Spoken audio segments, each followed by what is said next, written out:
ಶ್ರೀಮದಾಚಾರ್ಯಗುರುಭ್ಯೋ ನಮಃ. ಅಪಾದಮೂಳಿಪರ್ಯಂತಂ ಗುರುಣಾಂ ಆಕೃತಿಂ ಸ್ಮರೇತ್. ತೇನ ವಿಘ್ನಾಃ ಪ್ರಣಶ್ಯಂತಿ ಸಿದ್ಧ್ಯಂತಿ ಚ ಮನೋರಥಾಃ. ಅಜ್ಞಾನತಿಮಿರಚ್ಛೇದಂ ಬುದ್ಧಿಸಂಪತ್ಪ್ರದಾಯಕಂ ವಿಜ್ಞಾನವಿಮಲಂ ಶಾಂತಂ ವಿಜಯಾಖ್ಯಗುರುಂ ಭಜೆ. ಆತ್ಮೀಯರೇ, ಕೃತಿವೃತ್ತಿ ಚಾನಲ್ಗೆ ನಿಮಗೆಲ್ಲ ಸುಸ್ವಾಗತ. ನಾನು ಡಾಕ್ಟರ್ ರಾಮಚಂದ್ರ ಪುರೋಹಿತ್. ಶ್ರೀ ವಿಜಯದಾಸರ ಆರಾಧನಾ ನಿಮಿತ್ತವಾಗಿ ಅವರನ್ನ ಸ್ಮರಣೆ ಮಾಡೋಣ. ಕನ್ನಡ ಸಾಹಿತ್ಯಕ್ಕೆ ಸಾವಿರಾರು ವರ್ಷಗಳ ಒಂದು ಸುದೀರ್ಘವಾಗಿರತಕ್ಕಂತಹ ಇತಿಹಾಸವಿದೆ. ಈ ಸಾಹಿತ್ಯ ಅನೇಕ ರೂಪಗಳಲ್ಲಿ ಅಭಿವ್ಯಕ್ತಿಯನ್ನ ಪಡೆದದ್ದನ್ನು ನಾವು ಕಾಣ್ತಾ ಇದ್ದೀವಿ. ಇಂತಹ ಕನ್ನಡ ಸಾಹಿತ್ಯದ ಅನೇಕ ರೂಪಗಳಲ್ಲಿ ಕೀರ್ತನ ಸಾಹಿತ್ಯ ಅಥವಾ ಹರಿದಾಸ ಸಾಹಿತ್ಯ ಒಂದು.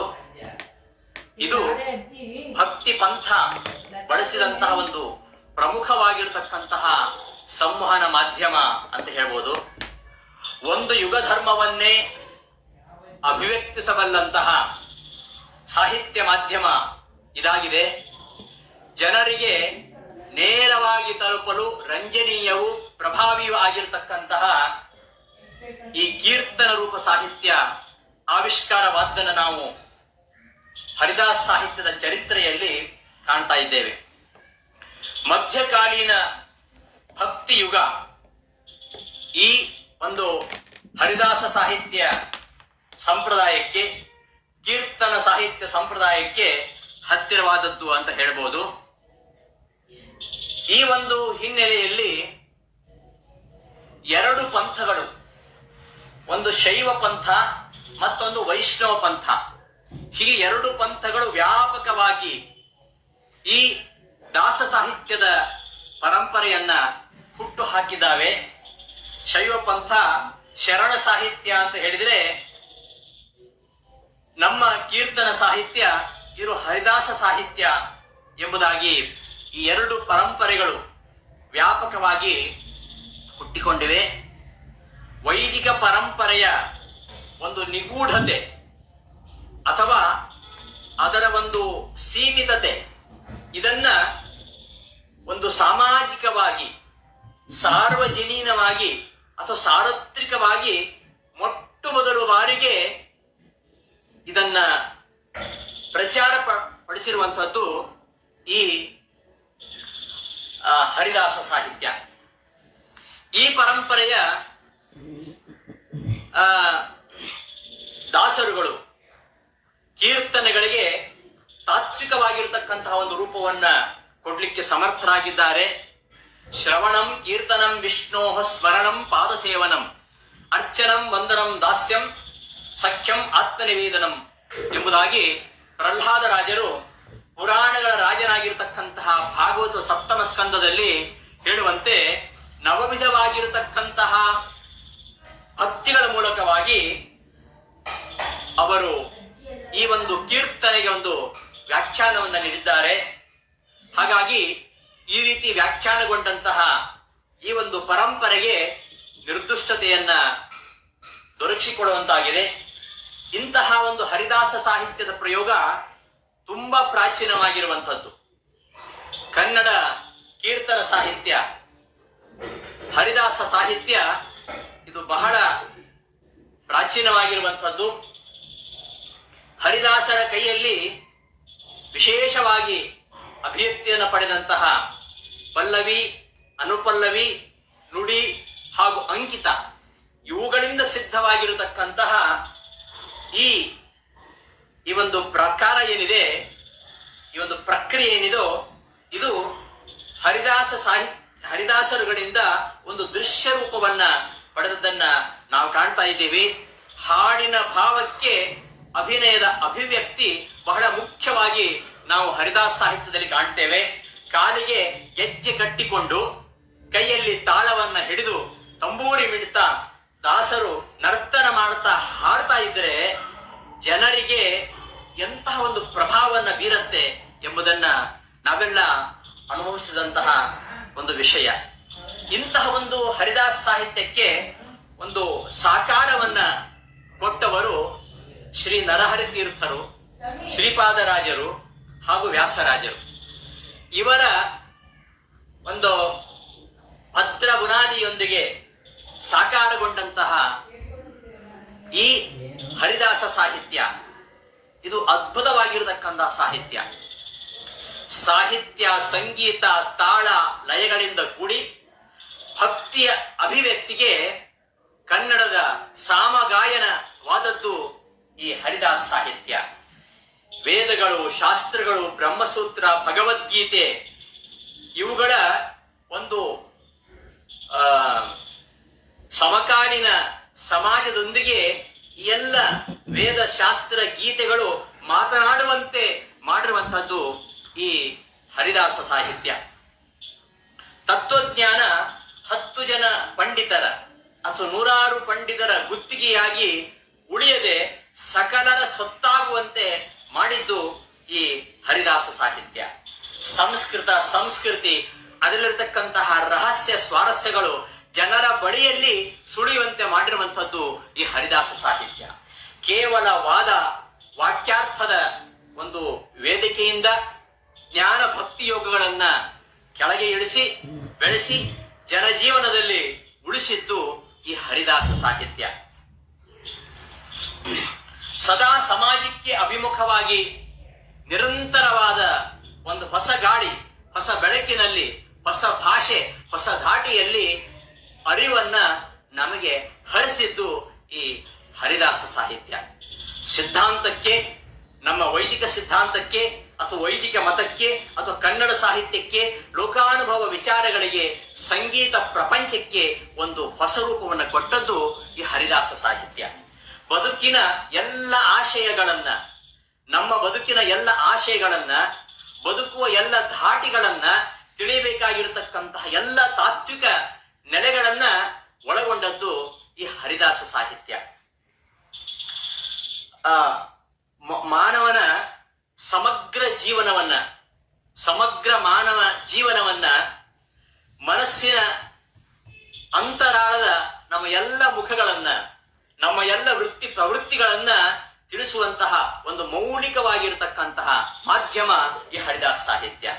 ವೇದಾಂತಕ್ಕೂ ವರ್ತಮಾನ ಜೀವನಕ್ಕೂ ಅವಿಭಾಜ್ಯ ಸಂಬಂಧವನ್ನ ಕಲ್ಪಿಸುವ ಮೂಲಕವಾಗಿ ಬದುಕಿನ ಅರ್ಥವನ್ನ, ಸಮಾಜ ಜೀವನದ ಒಂದು ನಂಬಿಕೆಯನ್ನ, ಜೀವನದಲ್ಲಿ ಧೈರ್ಯ ಉತ್ಸಾಹಗಳನ್ನ ಹೆಚ್ಚಿಸ್ತಾ ನಮ್ಮಲ್ಲಿ ಭಾವೈಕ್ಯತೆಯನ್ನ ಮೂಡಿಸುವಂತಹ ಒಂದು ಶ್ರೇಷ್ಠವಾಗಿರತಕ್ಕಂತಹ ಸಾಹಿತ್ಯ ಹರಿದಾಸ ಸಾಹಿತ್ಯ.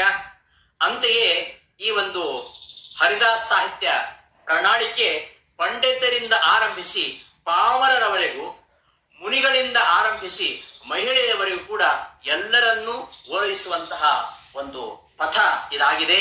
ಇಂತಹ ಸಾಧನಾ ಮಾರ್ಗದಲ್ಲಿ ಎಲ್ಲರನ್ನ ಒಂದುಗೂಡಿಸತಕ್ಕಂತಹ, ನಿಂತು ನೀರಾಗದ ನಿರಂತರ ಹರಿಯತಕ್ಕಂತಹ ಪ್ರವಾಹ ಈ ಹರಿದಾಸ ಸಾಹಿತ್ಯ. ಈ ಹರಿದಾಸ ಸಾಹಿತ್ಯದ ಭಾಷೆ ತುಂಬಾ ಸರಳ, ಆಡು ನುಡಿಯ ಸ್ವರೂಪ, ಅವುಗಳಲ್ಲಿ ನಮ್ಮ ಅಂತರಂಗದ ತೀವ್ರವಾಗಿರತಕ್ಕಂತಹ ನೋವುಗಳಿವೆ, ಮಡುಗಟ್ಟಿದ ದುಃಖ, ಕೋಪ, ತಾಪ, ಆಕ್ರೋಶಗಳಿವೆ, ಶೃಂಗಾರ, ಲಾಲಿತ್ಯ, ಕೆಚ್ಚು, ಲಾಸ್ಯ, ಪ್ರೀತಿ, ವಾತ್ಸಲ್ಯ, ಅಭಿಮಾನ, ಸ್ನೇಹ, ಭಕ್ತಿ ಇವೆಲ್ಲ ಮಡುಗಟ್ಟಿ ತುಂಬಿ ತುಳುಕಾಡ್ತಾ ಇವೆ. ಇದು ನಮ್ಮ ಹರಿದಾಸ ಸಾಹಿತ್ಯದ ವೈಶಿಷ್ಟ್ಯ ಅಂತ ಹೇಳ್ಬೋದು. ಇಂತಹ ಹರಿದಾಸ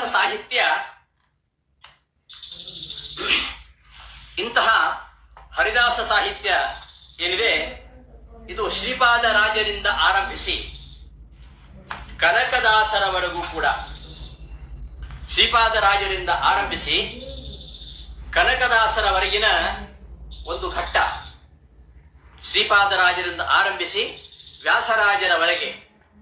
ಆ ಕಾಲದಲ್ಲಿ ಇದ್ದವರು ಪುರಂದರದಾಸರು, ವಾದಿರಾಜರು, ಕನಕದಾಸರು, ಇವರೇ ಮೊದಲಾದವರು. ಇದು ಹರಿದಾಸ ಸಾಹಿತ್ಯದ ಮೊದಲ ಘಟ್ಟ. ಇದನ್ನ ನಾವು ಶ್ರೀಪಾದರಾಜ ಯುಗ ಅಂತನ ಹೇಳ್ತೇವೆ. ಮುಂದೆ ಕೆಲವು ಕಾಲ ನಂತರ ಮತ್ತೊಂದು ಶತಮಾನದ ಅವಧಿಯನ್ನ ನಾವು ಎರಡನೆಯ ಘಟ್ಟ ಅಂತ ಹೇಳ್ತೇವೆ. ಆ ಎರಡನೆಯ ಘಟ್ಟ ಅದು ವಿಜಯದಾಸ ಯುಗ. ಇವತ್ತು ನಾವು ವಿಜಯದಾಸರ ಬಗ್ಗೆ ಏನು ಮಾತಾಡ್ತಾ ಇದ್ದೇವೆ, ಅಂತಹ ವಿಜಯದಾಸರ ಹೆಸರಿನಲ್ಲಿಯೇ ಆರಂಭವಾದಂತಹ ಒಂದು ಯುಗ ಅದು. ವಿಜಯದಾಸರನ್ನ ಆಗ ಯುಗ ಪ್ರವರ್ತಕರೇ ಎಂಬುದಾಗಿ ಗುರುಸ್ತಾ ಇದ್ರು. ಅಂತಹ ಒಂದು ಅವರ ಸಾಹಿತ್ಯದ ಪ್ರಭಾವ, ಪ್ರಖರತೆ ಎಷ್ಟು ಆಗಿನ ಜನರಲ್ಲಿ ಆಗಿತ್ತು ಎಂಬುದನ್ನ ನಾವು ಕಾಣಬಹುದು. ಮಧ್ವಾಚಾರ್ಯರಿಂದ ಆರಂಭವಾಗಿ ವ್ಯಾಪಕವಾಗಿರತಕ್ಕಂತಹ ವ್ಯಾಸ ಸಾಹಿತ್ಯವನ್ನ ಹಾಗೂ ಶ್ರೀಪಾದರಾಜರು, ಪುರಂದರದಾಸರು ಇವರುಗಳಿಂದ ಬೆಳೆಯಿದಂತಹ ದಾಸ ಸಾಹಿತ್ಯವನ್ನ ಒಂದು ಒಳ್ಳೆಯ ಹದವಾಗಿ ಎಲ್ಲರೂ ಸ್ಪಂದಿಸುವಂತೆ ಮಾಡಿರತಕ್ಕಂತಹ ಸಾಹಿತ್ಯ ಇದು ವಿಜಯ ಸಾಹಿತ್ಯ. ಹಾಗಾಗಿಯೇ ದಾಸ ಸಾಹಿತ್ಯದ ಭೀಷ್ಮ ಅಂತ ನಾವು ವಿಜಯದಾಸರನ್ನ ಕರೆಯಬಹುದಾಗಿದೆ. ದ್ವೈತ ಸಿದ್ಧಾಂತದ ಅತ್ಯಂತ ಗಹನವಾಗಿರತಕ್ಕಂತಹ ಶಾಸ್ತ್ರ ಪ್ರಮೇಯಗಳನ್ನ ಸಕಲರಿಗೂ ಅರ್ಥವಾಗುವ ರೀತಿಯಲ್ಲಿ ಕನ್ನಡದಲ್ಲಿ ಅಭಿವ್ಯಕ್ತಿಗೊಳಿಸಿದಂತಹ ಸಾಧಕರು ವಿಜಯದಾಸರನ್ನ ಬಿಟ್ರೆ ಅಂಥವರು ಮತ್ಯಾರು ಕೂಡ ನಮಗೆ ಸಿಗ್ಲಿಕ್ಕಿಲ್ಲ. ಅಂತಹ ವಿಜಯದಾಸರು ಜ್ಞಾನ ಸೂರ್ಯನಾಗಿ ಉದಯಿಸಿ ಸುಳಾದಿದಾಸರು ಎಂಬುದಾಗಿ ಪ್ರಸಿದ್ಧರಾದರು. ಸುಳಾದಿದಾಸರು, ಸುಳಾದಿ ಅಂದ್ರೆ ಏನು? ಸುಳು ಆದಿ. ಸುಳು ಆದಿ. ಸುಳು ಅಂದ್ರೆ ಏನು ಅಂದ್ರೆ ಸುಳಿವು. ಸುಳಿವು ಅದು ಅಪಪೃಷ್ಟವಾಗಿ ಸುಳು ಅಂತಾಗಿದೆ. ಸುಳಿವು ಅಂದ್ರೆ ಒಂದು ಧ್ವನಿ ಅಥವಾ ಒಂದು ತಿರುವು ಅಥವಾ ಶ್ರುತಿ, ಇದರ ಆದಿ. ಪರಮಾತ್ಮ ನಮ್ಮ ಕರ್ಮಾನುಸಾರ, ನಮ್ಮ ಪ್ರಾರಬ್ಧ ಕರ್ಮಾನುಸಾರ ನಮಗೆ ಮತ್ತೆ ಮತ್ತೆ ಜನ್ಮ ಪಡೆಯತಕ್ಕಂತಹ ಸಂದರ್ಭ ಬಂದಾಗ ನಮ್ಮಂತಹ ಅಸಂಖ್ಯ ಅನಂತ ಜೀವರಾಶಿಗಳನ್ನ ಸೃಷ್ಟಿ ಮಾಡ್ತಾನೆ. ಅವರವರ ಪ್ರಾರಬ್ಧ ಕರ್ಮಾನುಸಾರವಾಗಿ ಅವರ ಸ್ವರೂಪಕ್ಕೆ ಅನುಗುಣವಾಗಿರತಕ್ಕಂತಹ ಜನ್ಮವನ್ನ ಕೊಡ್ತಾ ಈ ಪ್ರಪಂಚವನ್ನ ನಿರಂತರವಾಗಿ ಸೃಷ್ಟಿ ಮಾಡ್ತಾ ಇರ್ತಾನೆ. ಇಂತಹ ಪ್ರಪಂಚದ ಸೃಷ್ಟಿಯಲ್ಲಿ ಭಗವಂತ ಮಾಡತಕ್ಕಂತಹ ಪ್ರತಿ ಸೃಷ್ಟಿಯಲ್ಲಿಯೂ ಕೂಡ ಈ ಒಂದು ಅನಂತ ಜೀವರಾಶಿಗಳ ಸೃಷ್ಟಿ ಮತ್ತೆ ಮತ್ತೆ ಆಗ್ತಾ ಇರ್ತದೆ, ತಿರುಗಿ ಆಗ್ತಾ ಇರ್ತದೆ.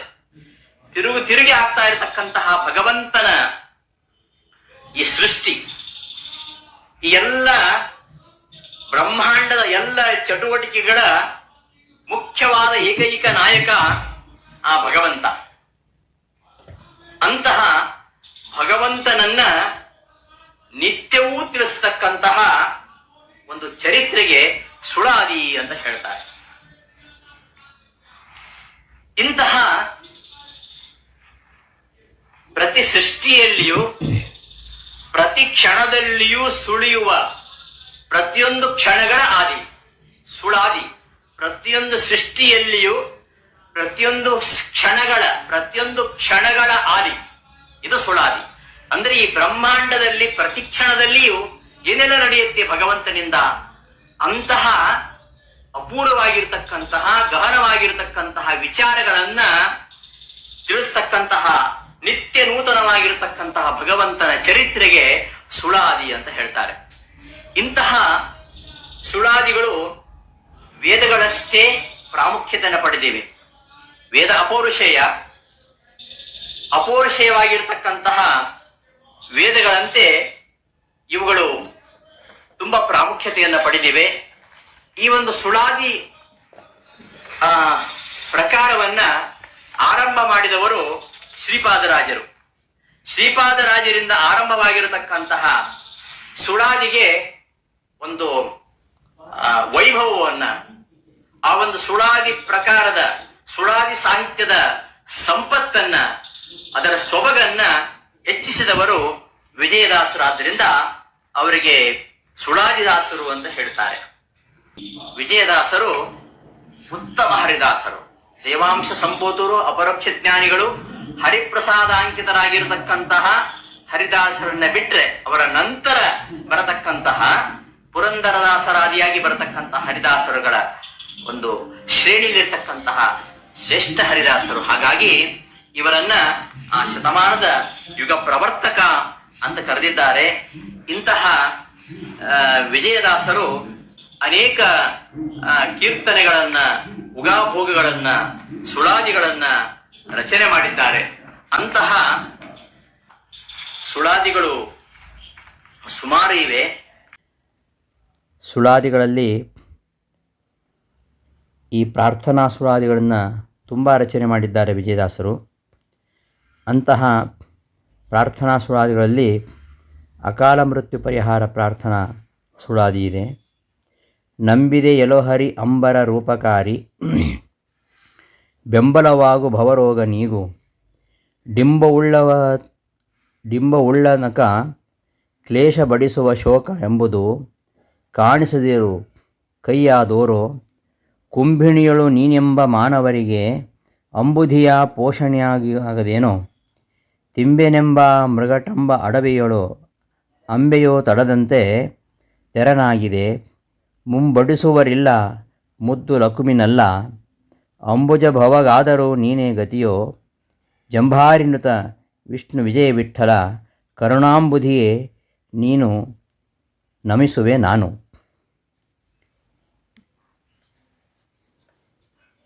ನಂಬಿದೆ ಎಲೋ ಹರಿ, ಹೇ ಪರಮಾತ್ಮನೇ, ನಿನ್ನನ್ನು ನಾನು ಅನಾದಿ ಕಾಲದಿಂದಲೂ ಆಶ್ರಯಿಸಿ ವಿಶ್ವಾಸ ಮಾಡಿದ್ದೇನೆ. ಅಂಬರ ರೂಪಕಾರಿ, ನೀನು ಅನಾದಿ ಕಾಲದಿಂದಲೂ ಕೂಡ ನಿನ್ನನ್ನು ಆಶ್ರಯಿಸಿದ್ದೇನೆ. ನೀನು ಆಕಾಶದಂತೆ ವಿಶಾಲವಾಗಿರತಕ್ಕಂತಹ ಅನಂತ ಮಹಿಮೆಯುಳ್ಳವ, ನೀಲವರ್ಣನಾದವ ನೀನು. ಅಂಬರ ರೂಪಕಾರಿ, ಅಂಬರರ ಉಪಕಾರಿ, ಅಂಬರರ ವಸ್ತ್ರಗಳ ಉಪಕಾರಿ, ಅನುಗ್ರಹಪೂರ್ವಕವಾಗಿ ಕರುಣಿಸಿದವ, ದ್ರೌಪದಿಗೆ ಆಪತ್ಕಾಲದಲ್ಲಿ ವಸ್ತ್ರವನ್ನು ಅನುಗ್ರಹಿಸಿದವ ನೀನು. ಬೆಂಬಲನಾಗು, ನೀನು ನನ್ನ ಲೌಕಿಕವಾದ ಕಷ್ಟಗಳನ್ನು ನಾಶ ಮಾಡು. ದೇಹಾದಿಗಳಿಂದ ಕೂಡಿದ ಜನನ ಮರಣ ಗರ್ಭವಾಸಾದಿ ಬಂಧನಾದಿಗಳ ದುಃಖಗಳು ಹಾಗೂ ಈ ಪಂಚಭೂತಗಳಿಂದ ಕೂಡಿರತಕ್ಕಂತಹ ಈ ದೇಹದಲ್ಲಿ ಇರುವಾಗ ನಾನು ನಿನ್ನ ಮತ್ತು ನಿನ್ನ ಪರಿವಾರ ದೇವತೆಗಳು ನನಗೆ ಕ್ಷಣ ಕ್ಷಣಕ್ಕೆ ಮಾಡತಕ್ಕಂತಹ ಉಪಕಾರವನ್ನು ಸ್ಮರಣೆ ಮಾಡದೆ ಐಹಿಕ ಸುಖವನ್ನೇ ನಿಜವಾದ ಸುಖವೆಂದು ಬಿಸಿಲು ಕುದುರೆಯ ಹಾಗೆ ಅದರ ಬೆನ್ನು ಹತ್ತಿ ಅಪಾರ ದುಃಖಗಳನ್ನು ಅನುಭವಿಸ್ತಾ ಇದ್ದೇನೆ. ಆದ್ದರಿಂದ ಬೆಂಬಲವಾಗು, ಭವರೋಗ ನೀಗು, ಲೌಕಿಕವಾದ ಕಷ್ಟಗಳು, ಲೌಕಿಕವಾಗಿರ್ತಕ್ಕಂತಹ ಕಷ್ಟಗಳನ್ನು ನಾಶ ಮಾಡು. ಡಿಂಬವುಳ್ಳವನಕ, ದೇಹಗಳಿಂದ ಕ್ಲೇಶ ಬಡಿಸುವ, ಆಯಾಸ ಬಡಿಸತಕ್ಕಂತಹ ಈ ಶೋಕ ಎಂಬುದು, ದುಃಖ ಎಂಬುದು ಕಾಣಿಸದಿರು, ಅದನ್ನು ಕೊಡದಿರು. ಕೈಯದೋರೋ ನನಗೆ ಅಭಯವನ್ನು ತೋರು, ಆಶೀರ್ವಾದ ಮಾಡು. ಇಂತಹ ದುಃಖಗಳನ್ನು ಪರಿಹಾರ ಮಾಡಿ ನಿನ್ನ ಅಭಯಹಸ್ತವನ್ನು ತೋರು. ಕುಂಭಿಣಿಯಳು ನೀನೆಂಬ ಮಾನವರಿಗೆ ಅಂಬುದಿಯ ಪೋಷಣೆ ಆಗದೇನೋ. ಕುಂಭಿಣಿಯಲ್ಲಿ, ಈ ಭೂಮಿಯಲ್ಲಿ ನಿನಗೆ ಯಾರು ಶರಣಾಗತರಾಗಿ ನಿನ್ನನ್ನು ಸ್ಮರಣೆ ಮಾಡ್ತಾರೆ ಅವರು ಯಾವ ಕಷ್ಟ ಇಲ್ಲ. ಸಮುದ್ರದಲ್ಲಿರ್ತಕ್ಕಂತಹ ನೀರು ಆಚಮನದ ನೀರಾಗಿ ಪರಿಣಮಿಸುತ್ತದೆ. ಅಂದರೆ ಎಂತಹ ಅಸಾಧ್ಯವಾಗಿರತಕ್ಕಂತಹ ಕೆಲಸವೂ ಕೂಡ ಸಹಜವಾಗಿ ತೋರುತ್ತೆ ಯಾರು ನಿನ್ನನ್ನು ಸ್ಮರಣೆ ಮಾಡ್ತಾರೋ ಅವರಿಗೆ.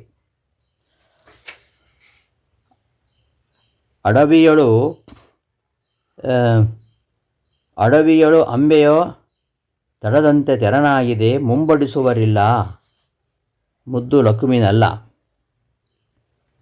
ಅಡವಿಯಳು ಕಾಡಿನಲ್ಲಿ ಓಡಾಡ್ತಕ್ಕಂತಹ ಕ್ರೂರ ಮೃಗಗಳ ಓಡಾಟ, ಅವುಗಳ ಭಯಂಕರವಾಗಿರತಕ್ಕಂತಹ ಧ್ವನಿಯನ್ನು ಕೇಳಿ ಭಯಗೊಂಡು ಮುಂದೆ ಸಾಗದೆ ನಿಸ್ತೇಜನಾದಂತೆ ನಮ್ಮ ಸ್ಥಿತಿ ಆಗಿಬಿಟ್ಟಿದೆ. ನಮಗೆ ಉತ್ತಮ ದೇಹವನ್ನು ಕರುಣಿಸಿದೆಯಾ? ಉತ್ತಮ ದೇಹವನ್ನು ಕರುಣಿಸಿದ್ದಿ. ನಮಗೆ ಸತ್ಸಂಗ ಉತ್ತರೋತ್ತರ ಸಾಧನೆ ಆಗದೆ ಅಪಾರವಾಗಿರತಕ್ಕಂತಹ ದುಃಖ ಕಷ್ಟ ಆದಿಗಳು ಜೀವನದಲ್ಲಿ ಕ್ಷಣ ಕ್ಷಣಕ್ಕೆ ಬರ್ತಾ ಇವೆ. ಕಾಡಿನಳು ಅಡವಿಯಳು ಈ ತಿಂಬೆನೆಂಬ ಮೃಗ, ಜೀವಿಗಳನ್ನು ಭಕ್ಷಿಸುವ ಭಯಂಕರವಾಗಿರತಕ್ಕಂತಹ ಮೃಗ ಪ್ರಾಣಿಗಳ ಅಟಂಬ ಚಲಿಸ್ತಕ್ಕಂತಹ ಓಡಾಡುವ ಅಡವಿಯಳು ಕಾಡಿದಳು ಅಂಬೆಯ ಈ ಶಬ್ದ, ಆ ಶಬ್ದವನ್ನು ಕೇಳಿ ತಡದಂತೆ ಭಯವಾದಂತೆ ತೆರನಾಗಿದೆ. ಮುಂಬಡಿಸುವರಿಲ್ಲ, ಮುಂದೆ ಸಾಗಿಸುವವರಿಲ್ಲ, ನನ್ನನ್ನು ಊರ್ಜ ಸ್ಥಿತಿಗೆ ಮುಟ್ಟಿಸುವವರಿಲ್ಲ. ಮುದ್ದು ಲಕುಮೀನಲ್ಲ, ಲಕ್ಷ್ಮೀಪತಿಯೇ, ಅಂಬುಜ ಭವಗಾದರೂ ಬ್ರಹ್ಮರುದ್ರಾದಿಗಳಿಗೂ ನೀನೇ ಗತಿ. ನೀ ಪರಮಾತ್ಮನೇ, ನೀನೇ ಗತಿ. ಜಂಭಾರಿ ನುತ ವಿಷ್ಣು ವಿಜಯ ವಿಠ್ಠಲ. ಹೇ ಲಕ್ಷ್ಮೀರಮಣ, ಬ್ರಹ್ಮರುದ್ರಾದಿಗಳಿಗೂ ನೀನೇ ಒಡೆಯನಿದ್ದೀಯಾ. ಅವರಿಂದ ಪ್ರೇರಿಸಿ ತತ್ವಾಭಿಮಾನಿ ದೇವತೆಗಳ ಮೂಲಕ ನನ್ನಿಂದ ನಿನ್ನ ಸ್ಮರಣೆಯನ್ನು ನೀನೇ ಮಾಡಿಸಿ ಅನುಗ್ರಹಿಸಬೇಕು. ಜಂಭನೆಂಬ ರಾಕ್ಷಸನಿಗೆ ಶತ್ರುವಾಗಿರತಕ್ಕಂತಹ ಇಂದ್ರದೇವರಿಂದ ಸ್ತೋತ್ರ ಮಾಡಿಸಿ ನಮಸ್ಕರಿಸ್ಬಿಡ್ತಕ್ಕಂತಹ ನೀನು, ಹೇ ವಿಷ್ಣು, ಸ್ವಬಿಂಬಮೂರ್ತಿ ಆಗಿರತಕ್ಕಂತಹ ವಿಜಯ ವಿಠ್ಠಲ, ದಯಾಸಮುದ್ರನಾಗಿರತಕ್ಕಂತಹ ನಿನಗೆ ನಾನು ನಮಸ್ಕರಿಸ್ತೇನೆ. ಜಂಭಾರಿನುತ ವಿಷ್ಣು ವಿಜಯ ವಿಠ್ಠಲ ಕರುಣಾಂಬುಧಿಯೇ, ನೀನು ನಮಿಸುವೆ ನಾನು. ಇಂತಹ ನಿನಗೆ ವಿಜಯವಿಠ್ಠಲ ನಾಮಕನೇ, ಕರುಣಾಂಬುಧಿಯೇ, ದಯಾಸಮುದ್ರನಾಗಿರತಕ್ಕಂಥ ನಿನಗೆ ನಮಿಸುವೆ, ನಾನು ನಮಸ್ಕಾರ ಮಾಡ್ತೇನೆ ಅಂತ ಮೊದಲನೇ ನುಡಿಯಲ್ಲಿ ಹೇಳ್ತಾರೆ. ಮುಂದೆ ಎರಡನೇ ನುಡಿಯಲ್ಲಿ ಅಪಮೃತ್ಯು ಸಮೀಪಿಸಿದೆ ಎನ್ನ ಅಪಹಾಸವಲ್ಲವೋ, ಕೃಪೆಯಿಂದಲೇ ನೋಡು ಪರಂಪರಮ ಮಹಿಮೆ ತಪಸ್ಸಿಗಳ ಒಡೆಯ, ಕಪಿ ವಿಜಯ ವಿಠ್ಠಲ ಉಪಶಮನಗೈಸೋ. ಅಪಮೃತ್ಯು ಅಕಾಲ ಮೃತ್ಯು ಸಮೀಪಿಸಿದೆ. ನೀನು ಉತ್ತಮವಾಗಿರತಕ್ಕಂತಹ ಸಾಧನ ಶರೀರವನ್ನು ಜೀವನಿಗೆ ಅನುಗ್ರಹಪೂರ್ವಕವಾಗಿ ಕೊಟ್ಟಿದ್ದೀಯಾ. ಅದರ ಪೂರ್ಣ ಆಯುಷ್ಯವನ್ನು ಉಪಯೋಗಿಸಲಿಕ್ಕೆ ಪ್ರಾರಬ್ಧ ಕರ್ಮ ಬಿಡ್ತಾ ಇಲ್ಲ. ಅಂತಹ ಪ್ರಾರಬ್ಧವಶಾತ್ ಅಕಾಲಿಕ ಮರಣವನ್ನು ಆಹ್ವಾನಿಸ್ತಕ್ಕಂತಹ ಅನೇಕ ದೇಹ ಸಂಬಂಧಿ ರೋಗಗಳು ದಿನದಿನಕ್ಕೆ ಉಲ್ಬಣವಾಗ್ತಾ ಇವೆ. ಅಪಮೃತ್ಯು ಸಮೀಪಿಸ್ತಾ ಇದೆ. ಎನ್ನ ಅಪಹಾಸಲ್ಲವೋ, ನೀನು ನಿನ್ನ ಸ್ತೋತ್ರವನ್ನು ನಾನು ಮಾಡಿದಾಗ ನನ್ನ ಈ ಮಾನಸಿಕ ವೇದನೆಯನ್ನು ನಿನ್ನ ಸ್ತೋತ್ರದಲ್ಲಿ ನಾನು ತೋರ್ಕೊಂಡಿದ್ದೇನೆ. ಅಣಕ ಮಾಡಬೇಡ, ಅಣಕ ಮಾಡದೆ ಅನುಕಂಪದಿಂದ ನೋಡಿ ಅನುಗ್ರಹಿಸು. ಅಪಹಾಸಲ್ಲವೋ, ಕೃಪೆಯಿಂದಲೇ ನೋಡು, ಅನುಕಂಪದಿಂದ ನೋಡಿ ಅನುಗ್ರಹ ಮಾಡು. ಏಕೆಂದರೆ ಕಾಲಾನುಸಾರವಾಗಿ, ಅಂದರೆ ಅನಾದಿ ಕಾಲದಿಂದ ಬಂದಂತಹ ನಿನ್ನ ಮಹಿಮೆ ಅದು ಅಪಾರವಾಗಿರುವಂಥದ್ದು. ಪರಮ ಮಹಿಮೆ, ಅಪಾರವಾಗಿರತಕ್ಕಂತಹ ಮಹಿಮೆ ನಿನ್ನದು. ಋಷಿಮುನಿಗಳು, ಜ್ಞಾನಿಗಳು ಅವರಿಗೆಲ್ಲ ಸರ್ವಕಾಲದಲ್ಲಿಯೂ ನೀನು ಆಶ್ರಯನಾಗಿದ್ದೀಯಾ. ತಪಸ್ಸಿಗಳ ಒಡೆಯ, ಎಲ್ಲ ಕಾಲದಲ್ಲಿಯೂ ಅವರಿಗೆ ನೀನು ಆಶ್ರಯದಾತನಾಗಿದ್ದೀಯಾ. ಕಪಿ ಅಂದರೆ ಬೆಂಕಿಯನ್ನು ಕುಡಿದವ ಅಂತ. ಕೃಷ್ಣಾವತಾರದಲ್ಲಿ ಕಾಡ್ಗಿಚ್ಚನ್ನು ಕುಡಿದಂಥವನೇ. ಪರಮ ಪವಿತ್ರವಾಗಿರತಕ್ಕಂತಹ ಜ್ಞಾನವನ್ನು ಅನುಗ್ರಹಿಸಿ ಸಜ್ಜನರನ್ನು ಪೊರೆಯುತ್ತಾ ಬಂದವನು ನೀನು. ಅಂತಹ ನೀನು ಯಾವ ಕರ್ಮಾದಿಗಳಿಂದಲೂ ನಾಶವಾಗದ ಪ್ರಾರಬ್ಧ ರೂಪದ ಈ ಒಂದು ಬಲವಾದ ಪಾಪಫಲ ಎಂದು ಕರ್ಮಗಳಿದೆ, ಅದನ್ನು ನೀನು ನಾಶಗೊಳಿಸು, ಉಪಶಮನಗೈಸೋ. ಪ್ರಾರಬ್ಧ ಕರ್ಮಗಳನ್ನು ಸುಟ್ಟು ಹಾಕಿ ನನಗೆ ಶಾಂತಿ ಸಮಾಧಾನಗಳನ್ನು ಕರುಣಿಸಿ ಉತ್ತಮ ಗತಿಯನ್ನು ದಯಪಾಲಿಸು. ತಪಸ್ಸಿಗಳ ಒಡೆಯ, ಋಷಿಮುನಿಗಳ ಆಶ್ರಯದಾತನಾಗಿರ್ತಕ್ಕಂತಹ ಸ್ವಾಮಿಯೇ, ಕಪಿ ಕೃಷ್ಣಾವತಾರದಲ್ಲಿ ಕಾಡ್ಗಿಚ್ಚನ್ನು ಕುಡಿದವನೇ, ವಿಜಯ ವಿಠ್ಠಲ ಬಿಂಬಮೂರ್ತಿಯಾಗಿರತಕ್ಕಂತಹ ವಿಜಯ ವಿಠ್ಠಲ ಸ್ವಾಮಿಯೇ, ಉಪಶಮನ ಗೈಸೋ, ಗುಣಮುಖವನ್ನಾಗಿ ಮಾಡು. ನನ್ನ ಈ ಒಂದು ಪಾಪಕರ್ಮಗಳನ್ನು, ಪ್ರಾರಬ್ಧ ಕರ್ಮಗಳನ್ನು ಸುಟ್ಟು ಹಾಕಿ ಶಾಂತಿ ಸಮಾಧಾನಗಳನ್ನು ಕರುಣಿಸಿ ನನಗೆ ಉತ್ತಮ ಗತಿಯನ್ನು ನೀಡು ಎಂಬುದಾಗಿ ಈ ನುಡಿಯಲ್ಲಿ ಕೇಳ್ಕೊಳ್ತಾರೆ. ಮುಂದೆ ಅಕಾಲ ಮೃತ್ಯುವಿನ ಗಂಟಲ ಗಾಣನೆಂದು ನಾಕಾದಿ ಲೋಕದಲ್ಲಿ ಪೊಗಳುತ್ತಿದೆ, ಪದ ಸೋಕಲು ಪಾಷಾಣ ಪೆಣ್ಣಾಗಿ ಮೆರೆದದು, ಲೋಕ ಈರೇಳರೊಳು ಬಲ್ಲರಲ್ಲ, ಲೋಕಾಧ್ಯಕ್ಷ ನಾಮ ವಿಜಯ ವಿಠ್ಠಲ ದೇವ, ನೂಕುವುದು ಬಂದ ಅಪಮೃತ್ಯುಗಳನ್ನ. ಈ ಅಕಾಲ ಮೃತ್ಯು, ದುರ್ಮರಣ, ಅಕಾಲಿಕವಾಗಿರತಕ್ಕಂತಹ ಮರಣ, ಅಕಾಲಿಕವಾಗಿರತಕ್ಕಂತಹ ಮರಣವನ್ನು ಗಂಟಲ ಗಾಣನೆಂದು ನಾಕಾದಿ ಲೋಕದಲ್ಲಿ ಪೊಗಳುತ್ತಿದೆ ಪದ. ಸ್ವರ್ಗಾದಿ ಊರ್ಧ್ವ ಲೋಕದಲ್ಲಿರತಕ್ಕಂತಹ ಎಲ್ಲ ದೇವತೆಗಳು ಕೂಡ ಈ ಅಕಾಲಿಕ ಮರಣದ ಧ್ವನಿಯನ್ನು ಕೇಳಲಾರೆವು ಅಂತ ಹೇಳ್ತಾ ಇದ್ದಾರೆ. ಈ ಅಕಾಲಿಕ ಮರಣ ಮನುಷ್ಯನ ಪೂರ್ಣ ಆಯುಷ್ಯದ ಪ್ರಮಾಣವನ್ನು ಅಪಹರಿಸ್ತಕ್ಕಂತಹ ಅಕಾಲಿಕ ಮರಣದ ಧ್ವನಿಯನ್ನು ಕೇಳಲಾರೆ ಎಂಬುದಾಗಿ ಹೇಳ್ತಾರೆ. ಅಂದರೆ ಅಕಾಲಿಕವಾಗಿರತಕ್ಕಂತಹ ದುರ್ಮರಣ ಅದು ನಿಷಿದ್ಧ ರೂಪದಲ್ಲಿ ಪರಿಗಣಿಸಿದೆ.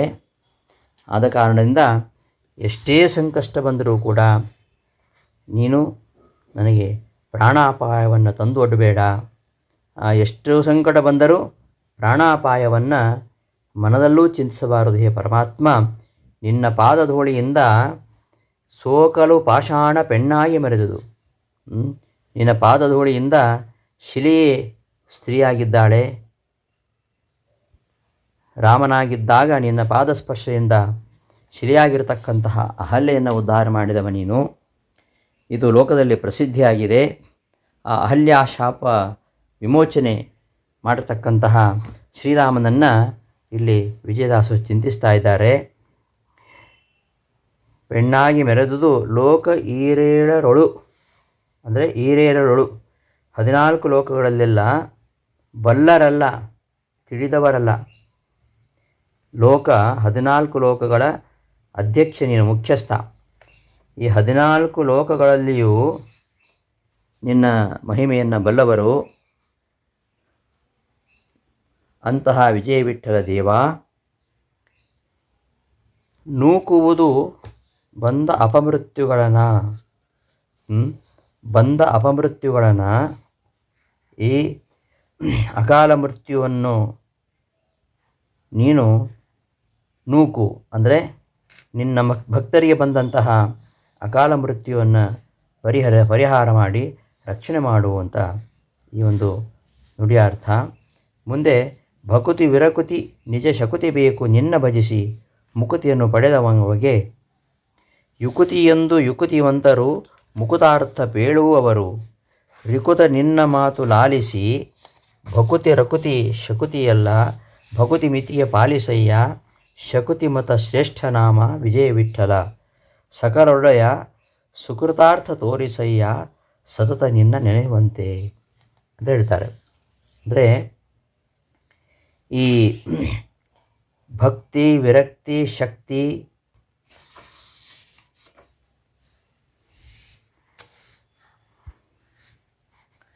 ಪರಮಾತ್ಮನನ್ನು ಹೊಂದಬೇಕಾದರೆ ಇವೆಲ್ಲ ಅರ್ಹತೆ ಬೇಕು. ಯಾರು ಮೋಕ್ಷವನ್ನು ಬಯಸ್ತಾರೋ ಅವರಿಗೆ ಹರಿವಾಯು ಗುರುಗಳಲ್ಲಿ ಭಕ್ತಿ ಇರಬೇಕು. ಭಕ್ತಿ ಅಂದರೆ ಜ್ಞಾನಪೂರ್ವಕವಾಗಿರ್ತಕ್ಕಂಥ ಶ್ರದ್ಧೆ, ಮತ್ತು ವಿರಕ್ತಿ, ವೈರಾಗ್ಯ, ಈ ಐಹಿಕ ಸುಖಗಳ ಬಗ್ಗೆ ವೈರಾಗ್ಯ ಮತ್ತು ಶಕುತಿ ಸಾಧನೆಯನ್ನು ಮಾಡಲು ಬೇಕಾಗಿರತಕ್ಕಂತಹ ದಕ್ಷತೆ ಅರ್ಥಾತ್ ದೃಢವಾಗಿರ್ತಕ್ಕಂತಹ ಆರೋಗ್ಯ ಇದೆಲ್ಲ ಇದ್ದರೆ ಮಾತ್ರ ಆ ಪರಮಾತ್ಮನನ್ನು ಹೊಂದಲಿಕ್ಕೆ ಆಗತ್ತೆ. ಇಂತಹ ಒಂದು ಅರ್ಹತೆಯನ್ನು ಹೊಂದಿದರೆ ಮಾತ್ರ ಹೊಂದಬೇಕು ಅಂತಾದರೆ ಪರಮಾತ್ಮನೇ ನಾವು ಆಶ್ರಯಿಸಬೇಕಾಗತ್ತೆ. ತ್ರಿಕರಣ ಶೂನ್ಯರಾಗಿ ಕಾಯನ ವಾಚ ಮನಸ ನಾವು ತ್ರಿಕರಣ ಶೂನ್ಯರಾಗಿ ಕೇವಲ ತರ್ಕಾದಿಗಳ ಶುಷ್ಕವಾದ ಉಪಾಯಗಳಿಂದ ಮೋಕ್ಷದ ಮಾರ್ಗದ ಏನು ಇದೆ ಅದನ್ನು ಪಡೀಲಿಕ್ಕೆ ಸಾಧ್ಯ ಇಲ್ಲ. ಮೋಕ್ಷ ಮಾರ್ಗಕ್ಕೆ ಸಾಧನವಾಗಿರತಕ್ಕಂತಹ ಜ್ಞಾನ ಸಂಪತ್ತು, ಆ ಜ್ಞಾನ ಸಂಪತ್ತು ತರ್ಕಾದಿ ಉಪಾಯಗಳಿಂದ ದೊರೆಯುವಂಥದ್ದಲ್ಲ. ಕೇವಲ ನಿರಾಧಾರವಾಗಿರತಕ್ಕಂತಹ ಯುಕ್ತಿಗಳಿಂದ ಹೊರಟಂತಹ ಜ್ಞಾನ ಅದು ಯಾವುದನ್ನೂ ಕೂಡ ಸಾಧಿಸುವುದಿಲ್ಲ. ಯುಕುತಿ ಎಂದು ಯುಕುತಿವಂತರು ಮುಕುತಾರ್ಥ ಪೇಳುವವರು ರಿಕುತ ನಿನ್ನ ಮಾತು ಲಾಲಿಸಿ ಭಕುತಿ ರಕುತಿ ಶಕುತಿಯೆಲ್ಲ ಭಕುತಿ ಮೀತಿಗೆ ಪಾಲಿಸಯ್ಯ.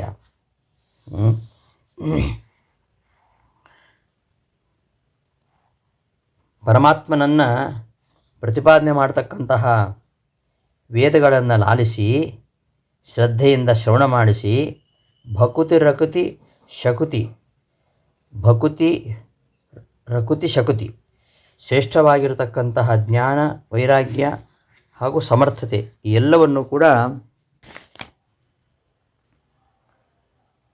ಆ ಪರಮಾತ್ಮನನ್ನು ತಿಳಿಲಿಕ್ಕೋಸ್ಕರವಾಗಿ ನನಗೆ ಕರುಣಿಸು ಅನುಗ್ರಹಿಸು ಅಂತ ಕೇಳ್ತಿದ್ದಾರೆ. ಶಕುತಿ ಮತ ಶ್ರೇಷ್ಠ, ಶಕುತಿ ದಕ್ಷತೆ, ಸಮರ್ಥತೆ, ಅರ್ಹತೆ ಇವುಗಳಿಗೆ ಶ್ರೇಷ್ಠವಾಗಿ ಆಶ್ರಯಗಳನ್ನು ಪಡೆದಿರತಕ್ಕಂತಹ ತತ್ವಜ್ಞಾನ ಮತ, ಶ್ರೀಮದಾಚಾರ್ಯರ ಮತ ಶ್ರೇಷ್ಠವಾಗಿರತಕ್ಕಂತಹ ಮತ. ಅಂತಹ ಶ್ರೀಮದಾಚಾರ್ಯರ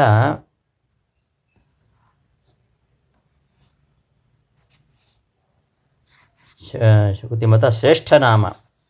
ಅಂತಹ ಶ್ರೀಮದಾಚಾರ್ಯರ ಮತದಲ್ಲಿ ಅತ್ಯಂತ ಅತಿಶಯವಾಗಿ ಪ್ರಶಂಸಾರ್ಹವಾಗಿರುವಂಥದ್ದು ಶ್ರೀಹರಿಯ ನಾಮ, ಶ್ರೇಷ್ಠ ನಾಮ.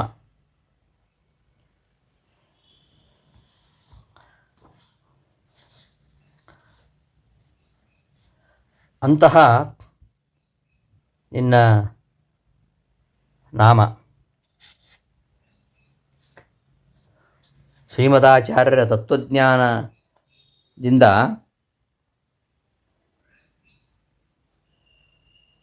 ಶ್ರೇಷ್ಠವಾದ ಜ್ಞಾನ ವೈರಾಗ್ಯ ಸಾಮರ್ಥ್ಯ ಜ್ಞಾನಕ್ರಿಯಾಶಕ್ತಿಗಳು ಇಚ್ಛಾಶಕ್ತಿಯೊಂದಿಗೆ ಸೇರುವ ಹಾಗೆ ಶುದ್ಧವಾದ ಜ್ಞಾನ ಮತ್ತು ವೈರಾಗ್ಯ ಇವೆರಡರ ಜೊತೆಗೆ ಭಕುತಿಯ ಸಂಗಡ ಸುಯೋಗವಾಗುವಂತೆ ಪಾಲಿಸಯ್ಯ. ಶಕ್ತಿ, ದಕ್ಷತೆ, ಸಾಮರ್ಥ್ಯತೆ, ಅರ್ಹತೆ ಇವುಗಳಿಗೆ ಶ್ರೇಷ್ಠವಾಗಿ ಆಶ್ರಯವನ್ನು ಪಡೆದಿರತಕ್ಕಂಥವುಗಳು ಶ್ರೀಮದಾಚಾರ್ಯರು ಪ್ರತಿಪಾದನೆ ಮಾಡತಕ್ಕಂತಹ ಸಿದ್ಧಾಂತಗಳು. ಅಂತಹ ಶ್ರೀಮದಾಚಾರ್ಯರು ಪ್ರತಿಪಾದನೆ ಮಾಡತಕ್ಕಂತಹ ತತ್ವಜ್ಞಾನಕ್ಕೆ ವಿಷಯನಾಗಿರ್ತಕ್ಕಂಥವು ನೀನು ಸರ್ವೋತ್ತಮ, ಸರ್ವವ್ಯಾಪ್ತ, ಸರ್ವಾಂತರ್ಯಾಮಿ, ನನ್ನ ಬಿಂಬನಾಗಿರ್ತಕ್ಕಂತಹ ವಿಜಯವಿಠ್ಠಲ ನಾಮಕನಾಗಿರ್ತಕ್ಕಂಥ ಪರಮಾತ್ಮನೇ, ಸಕಲರೊಡೆಯ ಎಲ್ಲರಿಗೂ ಒಡೆಯನಾಗಿಯೂ ರಕ್ಷಕರಾಗಿರ್ತಕ್ಕಂತಹ ನೀನು ನನಗೆ ನಿರಂತರವಾಗಿ ನಿನ್ನ ಸ್ಮರಣೆ ಮಾಡುವಂತೆ ಬುದ್ಧಿಯನ್ನು ಕೊಡು. ಸುಕೃತಾರ್ಥ ತೋರಿಸಯ್ಯ ಸತತ ನಿನ್ನ ನೆನೆಸುವಂತೆ, ಯಾವಾಗಲೂ ನಿನ್ನ ಸ್ಮರಣೆ ಮಾಡುವಂತೆ ನನಗೆ ಬುದ್ಧಿಯನ್ನು ಕೊಡು ಎಂಬುದಾಗಿ ಈ ಒಂದು ನುಡಿಯಲ್ಲಿ ಹೇಳ್ತಾ ಇದ್ದಾರೆ. ನಿನ್ನ ದಿವ್ಯ ಚರಣವನ್ನು ಇನ್ನು ಪಿಡಿದ ಮೇಲೆ ಎನ್ನ ದುಷ್ಕರ್ಮಗಳಿನ್ನು ಹೋಗದಿರಲು ಇನ್ನು ನಿನ್ನ ಬರಿದೆ ನಾ ಮುನ್ನೆ ಭಜಿಸಲು ಯಾಕೆ? ಮಣ್ಣು ಕಸ್ತೂರಿಯ ಕೂಡೆ ಬಣ್ಣ ಪ್ರತಿ ಕುರುಹವೇನೋ ಚೆನ್ನಿಗ ನಿನ್ನಂಗ್ರಿಯ ಪ್ರಸನ್ನೀಕರಿಸಿಕೊಂಡ ಮೇಲೆ ಎನ್ನ ಕರ್ಮ ಬೆನ್ನು ಬಿಡದೆ ಸನ್ನಿಧಿಯಾಗಿಪ್ಪದೆ ಪ್ರಸನ್ನಾತ್ಮನಾದ ದೇವ ರನ್ನ ವಿಜಯ ವಿಠ್ಠಲ ನಿನ್ನ ನಾಮ ನೆನೆಸಿ ದೂರನ್ನ ಮಾಡು ಪಾಪದಿಂದ. ನಿನ್ನ ದಿವ್ಯವಾಗಿರತಕ್ಕಂತಹ ಮನೋಹರವಾಗಿರತಕ್ಕಂತಹ ಚರಣಗಳನ್ನು ಹೊಂದಿದ ಮೇಲೂ ನನ್ನ ಪಾಪಕರ್ಮಗಳು ನಾಶವಾಗಲೇಬೇಕು. ನಾಶವಾಗದೇ ಇದ್ದರೆ ನಿನ್ನನ್ನು ಈವರೆಗೂ ಮತ್ತು ಅನಾದಿ ಕಾಲದಿಂದಲೂ ಕೂಡ ಅನೇಕರು ಸ್ತೋತ್ರ ಮಾಡ್ತಾ ಇರೋದು ವ್ಯರ್ಥವಾದಂತಲ್ವೇ? ಕಸ್ತೂರಿ ಮತ್ತು ಮಣ್ಣು ಇವೆರಡು ಒಂದೇ ರೀತಿಯಾಗಿ ಕಂಡರೂ ಕೂಡ ಅವೆರಡರ ನಡುವೆ ಅಜಗಜಾಂತರ ವ್ಯತ್ಯಾಸ ಇದೆ. ಒಂದು ವೇಳೆ ನಿನ್ನ ಚರಣವನ್ನು ಹೊಂದಿದ ಮೇಲೂ ಕೂಡ ನನ್ನ ಪಾಪಕರ್ಮಗಳು ನಾಶವಾಗದೆ ಹೋದರೆ, ಇನ್ನು ಇಷ್ಟಾದರೂ ನಿನ್ನ ಬರಿದೆ ವ್ಯರ್ಥವಾಗಿ ನಾನು ಮುಂದೆ ಭಜಿಸಲು ಯಾಕೆ, ಸ್ತೋತ್ರ ಮಾಡುವುದೇಕೆ? ಮಣ್ಣಿಗೂ ಮತ್ತು ಕಸ್ತೂರಿಗೂ ಕೂಡೇ ಬಣ್ಣ, ಒಂದೇ ಬಣ್ಣವಿದ್ದರೂ ಪ್ರತಿಕುರುಹವೇನು? ಎರಡರ ಗುರುತೇನು? ಎರಡರ ವ್ಯತ್ಯಾಸವೇನು? ಚೆಲುವ ನಿನ್ನಂಗ್ರಿಯ ಪಾದಗಳನ್ನು ಪ್ರಸನ್ನೀಕರಿಸಿಕೊಂಡ ಮೇಲೆ, ಸಂತುಷ್ಟೀಕರಿಸಿಕೊಂಡ ಮೇಲೆ ನನ್ನ ಪಾಪಕರ್ಮಗಳು ಬೆನ್ನು ಬಿಡದೆ, ನಾಶವಾಗದೆ, ಹಿಂಬಾಲಿಸದೆ ಸನ್ನಿಧಿಯಾಗಿಪ್ಪದೆ, ಉಪದ್ರವವನ್ನು ಕೊಡಬಲ್ಲದೆ, ಹತ್ತಿರ ಸುಳಿಯುವುದೇ, ಪ್ರಸನ್ನಾತ್ಮನಾದ ಆನಂದಾದಿ ಗುಣಗಳಿಗೆ ಆಶ್ರಯದಾತನಾಗಿರ್ತಕ್ಕಂತಹ ದೇವರನ್ನು, ಎಲ್ಲ ದೇವತೆಗಳದ್ದು ಶ್ರೇಷ್ಠನಾಗಿರ್ತಕ್ಕಂತಹ, ಜೀವಾತ್ಮನಿರ್ತಕ್ಕಂತಹ ರತ್ನಗಳಲ್ಲಿ ಬಿಂಬನಾಗಿ ಶ್ರೇಷ್ಠನಾಗಿರ್ತಕ್ಕಂತಹ ಹೇ ಬಿಂಬಮೂರ್ತಿ ವಿಜಯ ವಿಠ್ಠಲ, ನಿನ್ನ ನಾಮ ನೆನೆಸಿ, ನಿನ್ನ ನಾಮಸ್ಮರಣೆಯನ್ನು ಮಾಡಿಸಿ ದೂರನ್ನು ಮಾಡು, ಮುಕ್ತನನ್ನಾಗಿ ಮಾಡು. ಈ ವ್ಯಾಧಿಗಳಿಂದ ಬರತಕ್ಕಂತಹ ದುಃಖದಿಂದ ನನ್ನನ್ನು ಮುಕ್ತನನ್ನಾಗಿ ಮಾಡು. ಇಲ್ಲದೆ ಹೋದರೆ ನಿನ್ನ ಚರಣ ಕಮಲಗಳ ಕರುಣೆ ಪಡೆದ ಮೇಲೆ, ನಿನ್ನ ಪ್ರೇರಣೆಯನ್ನು ವಶಪಡಿಸಿಕೊಂಡ ಮೇಲೆ ನಾನು ಮಾಡಿದ ಎಲ್ಲ ಪಾಪಕರ್ಮಗಳು ಹಿಂಬಾಲಿಸದೆ ಹತ್ತಿರ ಸುಳಿಲಿಕ್ಕೆ ಸಾಧ್ಯವೇ ಇಲ್ಲ. ಅಂದರೆ ನಿನ್ನನ್ನು ಸ್ಮರಿಸ್ತಕ್ಕಂತಹ ಭಕ್ತರು ನಿಜವಾಗಿಯೂ ನಿರ್ದೋಷಿಗಳೇ ಆಗಿರುತ್ತಾರೆ. ಇಲ್ಲದೆ ಹೋದರೆ ಕಸ್ತೂರಿಗೂ ಮಣ್ಣಿಗೂ ಏನು ವ್ಯತ್ಯಾಸ? ಕಸ್ತೂರಿ ಮತ್ತು ಮಣ್ಣು ಎರಡೂ ಒಂದೇ ರೀತಿಯಲ್ಲಿ ಕಂಡರೂ ಕೂಡ ಅವೆರಡರಲ್ಲಿ ಅಜಗಜಾಂತರ ವ್ಯತ್ಯಾಸ ಇರುವಂತೆ ನಿನಗೂ ಹಾಗೂ ಇತರ ದೇವತೆಗಳಿಗೂ ತುಂಬ ಅಂತರ ಇದೆ. ಹಾಗಿರುವಾಗ ಎಲ್ಲರನ್ನು ಬಿಟ್ಟು ನಿನ್ನ ಪಾದವನ್ನೇ ಆಶ್ರಯಿಸತಕ್ಕಂತಹ ನನ್ನ ಪಾಪವನ್ನು, ಈ ವ್ಯಾಧಿಗಳಿಂದ ಬರತಕ್ಕಂತಹ ಈ ದುಃಖವನ್ನು ನಾಶ ಮಾಡದೆ ಹೋದರೆ ಏನು ಪ್ರಯೋಜನ? ಆದ್ದರಿಂದ ಯಾರು ನಿನ್ನ ನಾಮಸ್ಮರಣೆಯಿಂದ ಮಾಡ್ತಾರೋ ಅವರನ್ನು ಖಂಡಿತವಾಗಿ ನೀನು ವ್ಯಾಧಿಗಳಿಂದ ಮುಕ್ತನನ್ನಾಗಿ ಮಾಡ್ತೀಯ. ಹಾಗೆ ನನ್ನ ಈ ವ್ಯಾಧಿಗಳಿಂದ ಅನುಭವಿಸ್ತಾ ಇರತಕ್ಕಂತಹ ದುಃಖದಿಂದ ನನ್ನನ್ನು ಪಾರು ಮಾಡು ಅಂತ ಈ ಒಂದು ನುಡಿಯಲ್ಲಿ ಕೇಳ್ತಿದ್ದಾರೆ. ಜತೆ ತಪ್ಪದಂತೆ ಜತನವ ಮಾಡಿ ನಿಜ ಭಾಗವತರೊಳು ಇಡು ನಮ್ಮ ವಿಜಯ ವಿಠ್ಠಲ. ನಿಜ ಭಾಗವತರೊಳು ಇಡು, ಭಗವದ್ಭಕ್ತರ ಸಂಘ ಸದಾ ದೊರೆಯುವಂತೆ ಮಾಡಿ, ಜತೆ ತಪ್ಪದಂತೆ ಅಂದರೆ ಜೀವ ಮತ್ತು ಜೀವೋತ್ತಮರಾಗಿರ್ತಕ್ಕಂತಹ ವಾಯುದೇವರೇ ಸರ್ವಜೀವರಿಗೂ ಅವರು ಮೂಲ ಗುರುಗಳೆಂಬ ಶ್ರದ್ಧಾಭಕ್ತಿಯ ಸಂಬಂಧಗಳ ಜೊತೆಯನ್ನು ದಿನದಿಂದ ದಿನಕ್ಕೆ ಅಭಿವೃದ್ಧಿಯಾಗುವಂತೆ ಮಾಡಿ, ಮಧ್ಯದಲ್ಲಿ ಜನ್ಮ ಕೊಟ್ಟು ಜೀವೋತ್ತಮರ ಶುದ್ಧ ಜ್ಞಾನ ಸಂಬಂಧದ ಬಾಂಧವ್ಯವನ್ನು ಅಭಿವೃದ್ಧಿಪಡಿಸ್ತಾ ನನ್ನನ್ನು ನಿಜ ಭಾಗವತರೊಳು ಇಡು. ನಿಜ ಭಾಗವತರು ನಿಷ್ಕಾಮನೆಯಿಂದ ಪರಮಾತ್ಮನನ್ನು ಯಾರು ಸೇವಿಸ್ತಾರೋ ಅಂತಹ ನಿಜ ಭಾಗವತರಲ್ಲಿ ಭಕ್ತಿ ಮಾಡತಕ್ಕಂತಹ ಒಂದು ಆ ರೀತಿಯಲ್ಲಿ ಅನುಗ್ರಹ ಮಾಡು, ಭಗವದ್ಭಕ್ತರ ಸನ್ನಿಧಿಯಲ್ಲಿ ಇರುವಂತೆ ಮಾಡು ಎಂಬುದಾಗಿ ಹೇಳ್ತಾ ಈ ಒಂದು ಸುಳಾದಿಯನ್ನು ಸಮಾಪ್ತಿಗೊಳಿಸ್ತಾರೆ. ಶ್ರೀಕೃಷ್ಣ ಅರ್ಪಣಮಸ್ತು.